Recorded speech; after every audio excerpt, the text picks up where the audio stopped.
আসসালামু আলাইকুম ওয়া রাহমাতুল্লাহি ওয়া বারাকাতুহু। আপনারা সকলে কেমন আছেন? আশা করি আল্লাহর রহমতে ভালো আছেন। আমিন এক্সপ্রেস বিডি চ্যানেলে আপনাদের সকলকে স্বাগতম জানাচ্ছি। আজকে একটি মজার বিষয় হচ্ছে যে আমি এতদিন যে বিজ্ঞপ্তিগুলো নিয়ে ভিডিও বানিয়েছি প্রায় সবগুলোই হচ্ছে আপনার অন্য জেলার, কিন্তু আজকে যে ভিডিওটি বানাচ্ছি সেটি হচ্ছে আমার পঞ্চগড় জেলার নিজস্ব জেলার। তো আজকে যে ভিডিওটি বানাবো আপনারা অলরেডি স্ক্রিনে দেখতে পাচ্ছেন। বিষয়টি হচ্ছে কি, পরিবার পরিকল্পনা কার্যালয়, জেলা পরিবার পরিকল্পনা কার্যালয় পঞ্চগড় এর অধীনে একটি নিয়োগ বিজ্ঞপ্তি প্রকাশিত হয়েছে। তো এই নিয়োগ বিজ্ঞপ্তিটিতে আপনারা ক্লিয়ারভাবে হয়তো দেখতে পাচ্ছেন না, এটা হচ্ছে 3 অক্টোবর 2021 তারিখে প্রকাশিত হয়েছে। তো আমি আপনাদেরকে একটি বিজ্ঞপ্তিটি বোঝানোর চেষ্টা করব। আর যারা বুঝবেন না এবং কোনো বিষয় নিয়ে যদি চিন্তিত থাকেন বা কোনো বিষয়ে জানার থাকে, অবশ্যই আমার যে কমেন্ট বক্স রয়েছে সেখানে আপনারা বলবেন, আমি আপনাদেরকে সমাধান দেওয়ার চেষ্টা করব। নিয়োগ বিজ্ঞপ্তি পরিবার পরিকল্পনার আওতাধীন পরিবার পরিকল্পনা অধিদপ্তরাধীন পঞ্চগড় জেলার আওতাধীন নিম্ন বর্ণিত রাজস্ব খাতভুক্ত পদ শূন্য পদে পূরণের নিমিত্তে জেলা উপজেলা সিটি কর্পোরেশন ইউনিয়ন পৌরসভা ও ওয়ার্ডের স্থায়ী নাগরিকদের নিকট হতে শর্ত সাপেক্ষে নিম্ন বর্ণিত ছকে অনলাইনে আবেদনপত্র আহ্বান করা যাচ্ছে। আপনারা এখানে দেখতে পাচ্ছেন 1 নম্বর কলামে রয়েছে পদের নাম, পদের ধরন, বেতন গ্রেড জাতীয় স্কেল 2015 অনুযায়ী। তার পাশের ঘরে রয়েছে পদ সংখ্যা, তার পাশের ঘরে রয়েছে যে সকল এলাকার স্থায়ী বাসিন্দাগণ আবেদন করতে পারবেন। তারপরে রয়েছে শিক্ষাগত যোগ্যতা ও অন্যান্য অভিজ্ঞতা। 1 নম্বরে রয়েছে পরিবার পরিকল্পনা পরিদর্শক, বেতন গ্রেড হচ্ছে 16। শুধুমাত্র পুরুষ প্রার্থী আবেদন করতে পারবেন, নেওয়া হবে যে কোনো একজন, অর্থাৎ পদ সংখ্যা হচ্ছে 1টি। যে সকল প্রার্থীগণ আবেদন করতে পারবেন সেটি নিচে বর্ণিত একটি তালিকা রয়েছে, তালিকা নং 1-এ যে জায়গাগুলোর নাম রয়েছে তারা আবেদন করতে পারবেন। তারপরে কলামে রয়েছে শিক্ষাগত যোগ্যতা হচ্ছে যে কোনো স্বীকৃত বোর্ড হতে উচ্চ মাধ্যমিক বা সমমান পরীক্ষায় পাস। 2 নম্বর ক্রমিকে রয়েছে পরিবার কল্যাণ সহকারী, গ্রেড হচ্ছে 17। শুধুমাত্র মহিলা প্রার্থীগণ এখানে আবেদন করতে পারবেন। পদ সংখ্যা হচ্ছে 53 জন। আর আপনার আবেদন যারা করতে পারবেন তাদের একটি তালিকা রয়েছে নিচে স্থানগুলোর নাম। আর স্বীকৃত বোর্ড হতে মাধ্যমিক বা সমমান পরীক্ষায় উত্তীর্ণ, এটা হচ্ছে শিক্ষাগত যোগ্যতা। তারপর হচ্ছে পদ সংখ্যা হচ্ছে 4টি, পদের নাম হচ্ছে আয়া, বেতন গ্রেড হচ্ছে 20। এটাতেও শুধু মহিলারা আবেদন করতে পারবেন। এখানে উল্লেখ করে দিয়েছে পঞ্চগড় জেলার স্থায়ী বাসিন্দা প্রার্থীগণ আবেদন করতে পারবেন। এখানে পঞ্চগড় জেলার যে কোনো ব্যক্তি আবেদন করতে পারবেন, এটা মহিলা পদ। তো আমরা এখানে দেখতে পাচ্ছি 1 নম্বর পদে শুধুমাত্র পুরুষরা আবেদন করতে পারবেন এবং 2 এবং 3 এখানে যারা রয়েছে মহিলারা আবেদন করতে পারবেন এবং এনার শিক্ষাগত যোগ্যতা হচ্ছে 8ম শ্রেণী পাস। তো তালিকা 1 নং রয়েছে পরিবার পরিকল্পনা পরিদর্শক। এখানে শুধু বোদা উপজেলায় একটি ফাঁকা রয়েছে। তো বোদা উপজেলায় একটি ফাঁকা, এটা হচ্ছে বোঝা যাচ্ছে না, ব্যাংহারি বানাগ্রাম, সম্ভবত ব্যাংহারি বানাগ্রাম। এই এলাকায় যারা রয়েছে এই ইউনিয়নে তারা আবেদন করতে পারবেন। এটা হচ্ছে ব্যাংহারি ইউনিয়ন, সম্ভবত আমি যতটুকু জানি ব্যাংহারি ইউনিয়নের যারা রয়েছেন তারা এখানে আবেদন করতে পারবেন। দ্বিতীয়ত 2 নং তালিকায়, অর্থাৎ 2 নং ক্রমের পদের জন্য বোদা উপজেলায় 12টি পদ সংখ্যা ফাঁকা রয়েছে। এইখানে এটাতে আসলে বোঝা যাচ্ছে না সেরকমভাবে। আমি আপনাদেরকে এই বিষয় নিয়ে একটি পরিষ্কার একটি পেজের লিঙ্ক দিব আমি কমেন্ট বক্সে, সেখান থেকে আপনারা দেখে নেবেন, অথবা ডেসক্রিপশন বক্সে আমি এটার একটা দিয়ে দিব। তো এখানে আপনারা মোটামুটি একটু বোঝা যাচ্ছে, সরি 1 নাম্বারটা বোঝা যাচ্ছে না, 2 নাম্বার হচ্ছে ময়দান দিঘি, 3 নাম্বারে হচ্ছে ব্যাংহারি বনগ্রাম, তারপরে হচ্ছে কাজল দিঘি কালিয়াগঞ্জ, তারপরে হচ্ছে বড় শশী, তারপরে হচ্ছে মারেয়া বামনহাটি, তারপরে চন্দনবাড়ি বোদা সদর। আর পঞ্চগড় সদরে রয়েছে অমরখানা, হাফিজাবাদ, পঞ্চগড় সদর, তারপরে এটা বোঝা যাচ্ছে না, কাজল দিঘি কিছুটা বোঝা যাচ্ছে, তারপরে হচ্ছে সাতমোড়া, তারপরে হচ্ছে ছাড়ি ভাঙ্গা না কি জানি, তারপরে হচ্ছে ধাক্কামারা।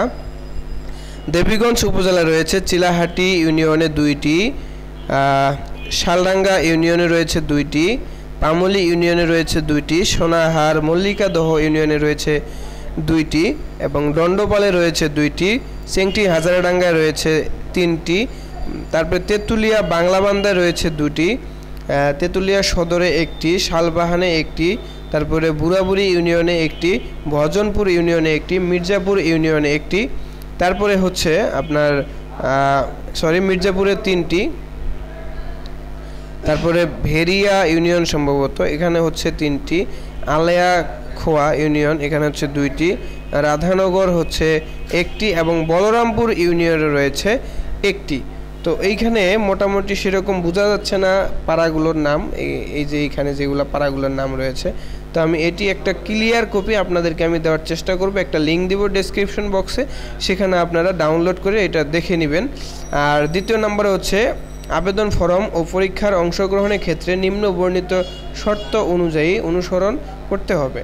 পরিবার পরিকল্পনা পরিদর্শক পদের আবেদনকারীগণকে সংশ্লিষ্ট ইউনিয়নের পৌরসভার এবং সিটি কর্পোরেশনের স্থায়ী বাসিন্দা হতে হবে। এজন্য সংশ্লিষ্ট ইউনিয়ন পরিষদের চেয়ারম্যান, পৌরসভার সিটি মেয়র যে নাগরিকত্ব সনদটা আমরা নিয়ে থাকি, তো সেই সনদটা নিতে হবে এবং অস্থায়ীভাবে যারা বসবাস করেন তাদের আবেদন গ্রহণযোগ্য হবে না।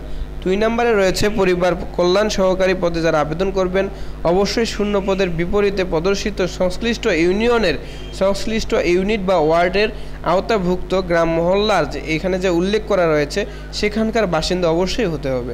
এজন্য সংশ্লিষ্ট ইউনিয়ন পরিষদের চেয়ারম্যান কর্তৃক স্থায়ী নাগরিকত্ব সনদ ও স্থায়ী বাসিন্দার সনদপত্র মৌখিক পরীক্ষার সময় দাখিল করতে হবে। আপনি যদি দাখিল করতে না পারেন, আপনি চাকরি হলেও সেখান থেকে হয়তোবা আপনি বাতিল হতে পারেন। অস্থায়ীভাবে বসবাসকারীগণ এই পদে আবেদনের যোগ্য বলে বিবেচিত হবে না। 3 নম্বরে রয়েছে অনলাইনে আবেদন গ্রহণ শুরুর তারিখ শুরুর তারিখে যে সকল প্রার্থীর বয়স ন্যূনতম 18 থেকে 25 মার্চ 18 বছর এবং 25 মার্চ 2020 তারিখে যাদের বয়স সর্বোচ্চ 30 বছর হবে তারা আবেদন করতে পারবেন। তারপরে রয়েছে একটু অসুবিধার জন্য তো তারপরে আপনারা দেখতে পাচ্ছেন যে মুক্তিযোদ্ধা কোঠা বা এখানে ওইরকম কিছু আমি দেখতে পাচ্ছি না, রয়েছে মুক্তিযোদ্ধা কোটার ক্ষেত্রে 32 বছর পর্যন্ত বয়স শিথিলযোগ্য রয়েছে। এটা হচ্ছে সরকারি বিধিমালা মোতাবেক, কোটার বিধিমালা মোতাবেক। তারপরে আপনারা দেখতে পাচ্ছেন যে 4 নম্বরে সরকারি আধা সরকারি স্বায়ত্তশাসিত সংস্থা কর্মরত প্রার্থীগণকে অবশ্যই যথাযথ কর্তৃপক্ষের অনুমোদন সাপেক্ষে আবেদন করতে হবে এবং অনুমতিপত্র মৌখিক পরীক্ষার সময় প্রদর্শন করতে হবে। 5 নম্বরে রয়েছে নিয়োগের ক্ষেত্রে সরকারের প্রচলিত বিধি বিধান ও কোঠা নীতি অনুসরণ করা হবে এবং পরবর্তীতে সংশ্লিষ্ট বিধি বিধানে কোনো সংশোধন হলে তা অনুসরণ করা হবে। 6 নম্বরে রয়েছে নিয়োগ বিজ্ঞপ্তির 1 নং ক্রমিকে বর্ণিত পদের জন্য 112 টাকা এবং 2 এবং 3 নং ক্রমিকের জন্য 56 টাকা টেলিটক চার্জ দিয়ে আবেদন করতে হবে। তারপর হচ্ছে প্রার্থীর যোগ্যতা যাচাই। প্রার্থী কর্তৃক প্রদত্ত কোনো তথ্য বা দাখিলকৃত কাগজপত্র জাল, মিথ্যা ও বানোয়াট হলে এটা সব নিয়োগ বিজ্ঞপ্তিই আপনারা দেখে থাকেন, এই বিষয় নিয়ে আমি আর কথা বলতে চাচ্ছি না। 8 নম্বরে রয়েছে লিখিত পরীক্ষা উত্তীর্ণ প্রার্থীগণকে পরীক্ষার ফলাফল প্রকাশের পর নির্দেশিত সময়ের মধ্যে নিম্নোক্ত কাগজপত্র ফটোকপি গেজেটেড কর্মকর্তা ন্যূনতম 9ম গ্রেড কর্তৃক সত্যায়ন করে 1 সেট জেলা পরিবার পরিকল্পনা কার্যালয়ে সরাসরি অথবা ডাকযোগে জমা দিতে হবে। যে সকল প্রার্থীর সকল শিক্ষাগত যোগ্যতার সনদপত্র লাগবে এবং যদি অভিজ্ঞতা থাকে সেক্ষেত্রে অভিজ্ঞতা দিতে হবে। তারপরে আপনারা দেখতে পাচ্ছেন এখানে রয়েছে প্রার্থী যে ইউনিয়ন থেকে আবেদন করতেছেন সেখানকার অবশ্যই নাগরিকত্ব সনদপত্র থাকতে হবে। মহিলা কোঠা ব্যতীত অন্য কোঠার দাবির সমর্থনে প্রার্থীকে যথাযথ কর্তৃপক্ষ কর্তৃক প্রদত্ত সনদপত্র দিতে হবে। তারপর হচ্ছে আবেদনকারী মুক্তিযোদ্ধা শহীদ মুক্তিযোদ্ধার পুত্র কন্যা সন্তান হলে তো সেই ক্ষেত্রে আপনাদের যেটা করতে হবে সেটি হচ্ছে আপনি যে কোঠার অধীনে আবেদনটা করবেন সেই কোঠার অধীনে আপনাকে কাগজপত্র থাকতে হবে। তো এখানে আরও কিছু নিয়ম নীতি রয়েছে, যেমন আবেদনকারী মুক্তিপত্রের লাল মুক্তিপত্রের ভারতীয় তালিকা এগুলোর কপি লাগবে। যেহেতু আপনার কোঠার ইয়াতে আবেদন করবেন তাহলে আপনাকে এইভাবে থাকতে হবে। ইউনিয়ন পরিষদের চেয়ারম্যান পৌরসভা গেজেটেড কর্তৃক চারিত্রিক সনদপত্র থাকতে হবে। জাতীয় পরিচয়পত্র অথবা জন্ম নিবন্ধন থাকতে হবে। অনলাইনে পূরণকৃত আবেদনের কপি, অ্যাপ্লিকেশন কপি যেটাকে আমরা বলি, সেটা অবশ্যই আপনাকে জমা দিতে হবে। এটা হচ্ছে মৌখিক পরীক্ষার পর লিখিত পরীক্ষার পর পাশ করার পরে মৌখিক পরীক্ষার জন্য। এবং মৌখিক পরীক্ষার সময় অনুচ্ছেদ 8 এর জমাকৃত সনদপত্র কাগজপত্র আপনি যেগুলো জমা দিবেন মৌখিক পরীক্ষার আগে সেই কাগজপত্রগুলোর মূল কপি আপনাকে অবশ্যই নিয়ে যেতে হবে। 10 নম্বরে রয়েছে নিয়ে যেতে হবে এবং এক সেট সত্যায়িত কপি আপনাকে জমা দিতে হবে। আগে এক সেট দিয়ে মানে এগুলো আপনাকে নিয়ে যেতে হবে আপনার যখন মৌখিক পরীক্ষা দিবেন তখন। এক সেট ফটোকপি সত্যায়িত অবস্থায় আর মূল কপি দুইটাই নিতে হবে। এক কপি আপনি পরীক্ষা দিয়ে জমা রেখে চলে আসবেন আর আপনার মূল কপিগুলো নিয়ে আসবেন।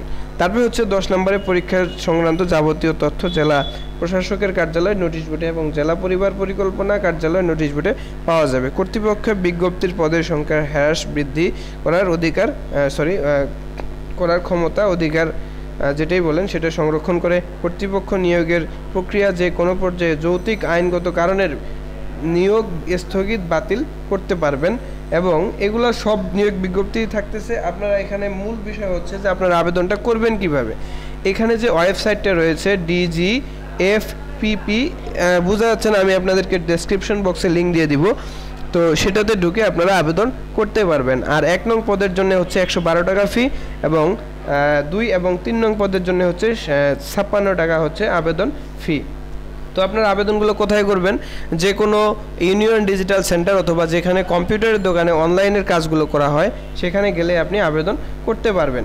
তো এর জন্য যদি আপনাদের কোনো প্রকার সহায়তা প্রয়োজন হয় অবশ্যই আমাকে কমেন্ট করে জানাবেন।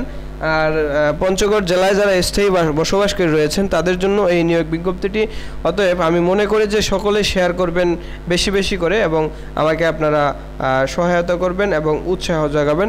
সকলকে ধন্যবাদ জানাচ্ছি। ভালো থাকবেন, সুস্থ থাকবেন। আসসালামু আলাইকুম।